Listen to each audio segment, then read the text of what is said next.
थी आज की वीडियो। अगर आपको अच्छी लगी हो तो इसे लाइक करिए, शेयर करिए और मेरे चैनल को सब्सक्राइब करके बेल आइकन दबा दीजिए ताकि आपको मेरी हर एक वीडियो की नोटिफिकेशन आ जाए। तो यही थी आज की वीडियो।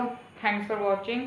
और गाइज एक और बात की, जब मेरे पूरे चैनल पे 300 सब्सक्राइबर्स हो जाएंगे तो मैं एक स्पेशल Q&A वीडियो बनाऊंगा। उसका पोल मैंने अपने इंस्टाग्राम पे लगाया था, तो आप मुझे इंस्टाग्राम पे भी फॉलो कर सकते हो। आईडी स्क्रीन पर आ रही होगी।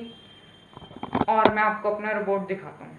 ये देखिए गाइज, ये जहाँ तक आपने वीडियो देखी वहाँ पे मैंने ये बॉटल का कैप नहीं लगाया था, तो आप इससे लगा भी सकते हो, नहीं भी लगा सकते। मैंने बॉटल कैप पे आइज, नोज़ और इसका मुंह बना दिया है।